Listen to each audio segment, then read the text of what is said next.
La soledad puede llegar a tu vida y a la mía por muchos caminos.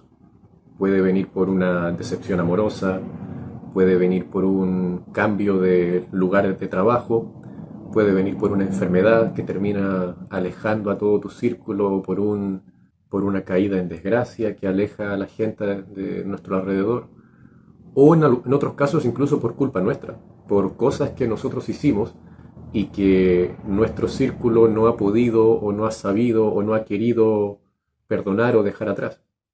Y uno pensaría que en el Evangelio la soledad se termina, pero en realidad no es así. Muchos en el camino de la fe se han encontrado con etapas de profunda soledad. Pablo, sin ir más lejos, cuya fe, cuyo compromiso no es puesto en duda por nadie, él incluso se quedó prácticamente solo en cierto punto de su vida, al nivel de, en una de sus cartas, en la segunda carta a Timoteo, decirle que procure venir a verlo pronto porque está solo, porque el resto lo ha abandonado. Y momentos así de soledad pueden ser buenos o malos, dependiendo de dónde vengan, dependiendo de lo que uno haga con ellos. Porque el llamado del creyente muchas veces, sobre todo al principio, requiere un enfrentamiento con la soledad. Salimos de nuestra zona de confort, salimos del mundo, así como Abraham, que tuvo que irse de su tierra, de su parentela, para cumplir con la voluntad de Dios. En ese sentido, el camino de la fe requiere responsabilidad personal, y eso es algo individual. Pero ahí hay una diferencia, hay un detalle, y es que responsabilidad personal y soledad son cosas distintas, así como el aislamiento y la independencia son también cosas diferentes. Porque, por un lado, Jesús es suficiente, y muchas veces nosotros usamos esa frase en un sentido que no corresponde.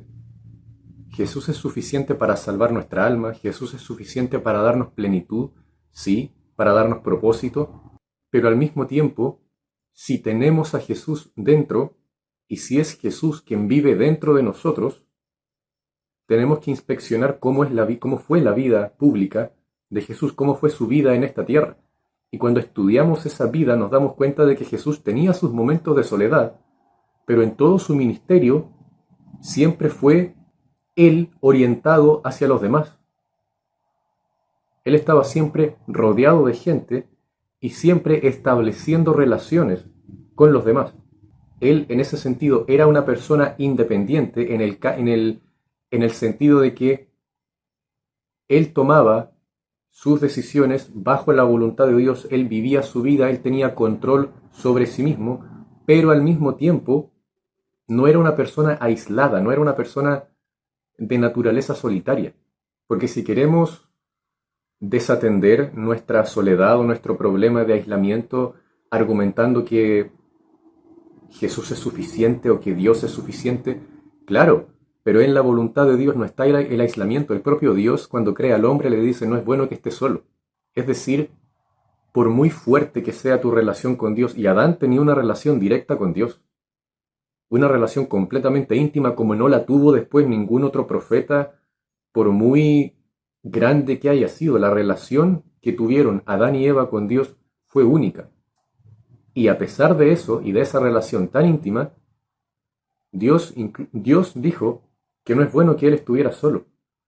Es decir, por muy íntima que sea tu relación con Dios, si estás solo, si estás sola, siempre va a haber una parte de ti que se va a sentir sola, una parte que Dios no creó para que estuviera sola. Ahora bien, la soledad es importante y tal vez sobre todo al principio de la vida del creyente, porque ahí uno está construyendo una intimidad con Dios. Uno está aprendiendo cómo desarrollar esta nueva relación.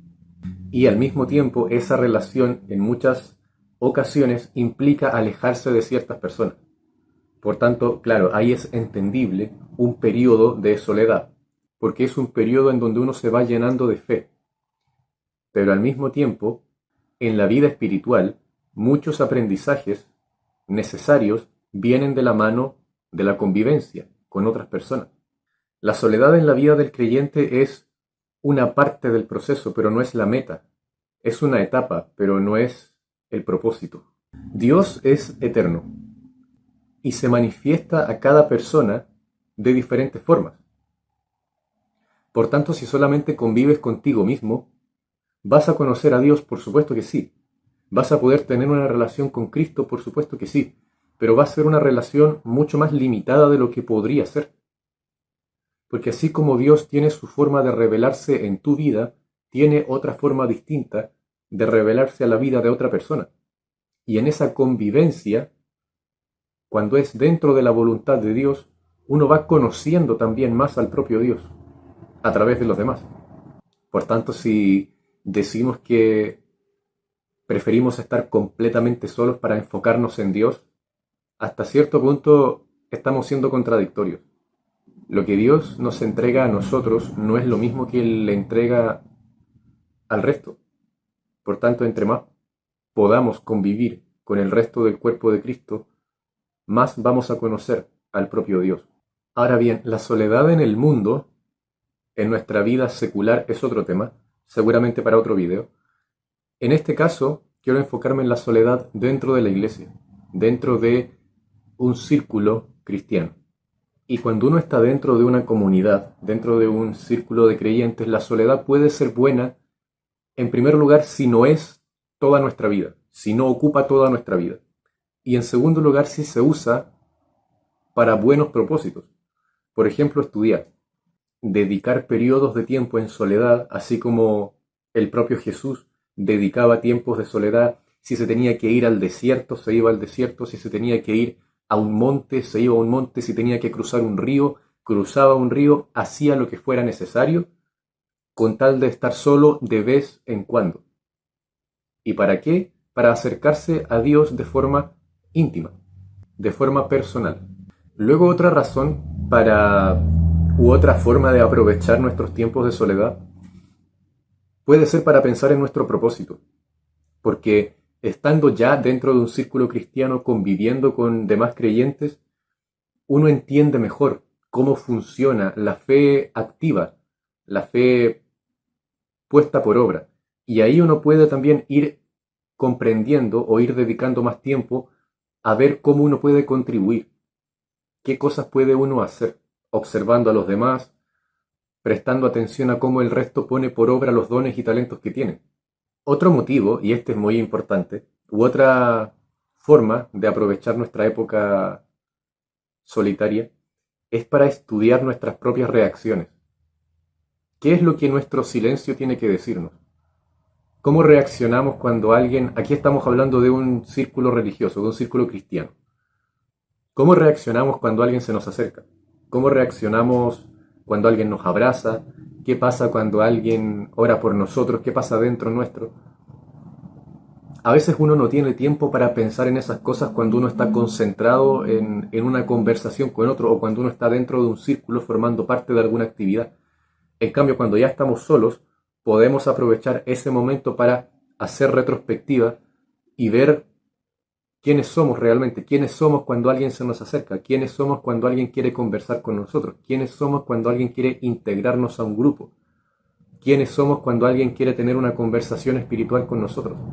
Pero, y esto es importante, cada una de esas cosas tiene que ser hecha con la intención de luego salir de la zona de confort, de luego realmente comenzar a formar parte. Que nuestra soledad sea útil para salir de ella. Y estos momentos ya de convivencia que sirvan para poner en práctica lo aprendido y también para verle ya otro lado, porque uno puede planificar mucho a nivel práctico, pero luego a nivel teórico, mejor dicho, pero luego cuando llega el momento de ponerlo en práctica, muchas veces cambia completamente nuestro aprendizaje o nuestra visión.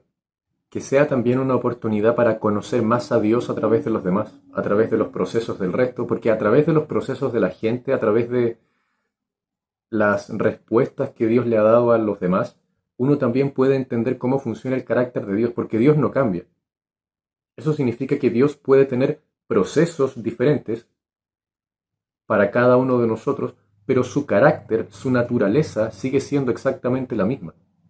Eso significa que en cada uno de nuestros procesos, por muy distintos que sean, siempre van a haber patrones comunes. Y esos patrones, cuando los conocemos, estamos conociendo a Dios, estamos conociendo su carácter, estamos conociendo su forma de trabajar en cada uno de nosotros. Y otra razón para realmente involucrarse es porque cuando uno pasa demasiado tiempo solo, nuestra propia perspectiva sobre nosotros mismos cambia. Porque nuestra mente es muy inteligente y es muy compleja. Y muchas veces cuando pasamos demasiado tiempo solos, nuestra propia mente empieza a cambiar ciertas ideas dentro de nosotros mismos a fin de darnos tranquilidad o darnos paz. Porque si como está escrito no es bueno que el hombre esté solo, si estamos solos demasiado tiempo, nuestra propia mente puede empezar a modificarse para darnos, entre comillas, paz, pero a cambio de una perspectiva de vida que no corresponde, porque no estamos hechos para estar solos y esa perspectiva nace de la soledad. Y si nace de la soledad, nace de algo que no es bueno en exceso para nosotros. Por lo tanto, es un aprendizaje que luego hay que desaprender. ¿Y eso cómo se hace?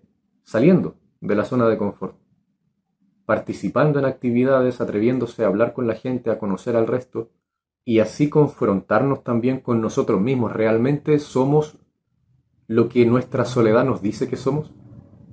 Y en la mayoría de los casos, no. La respuesta es no. ¿Y compañía para qué? Porque si ya hemos dicho que el propósito de nuestra soledad debe ser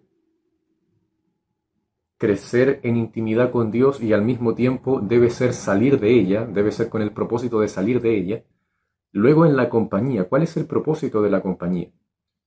El propio Pablo, en este versículo, lo dice.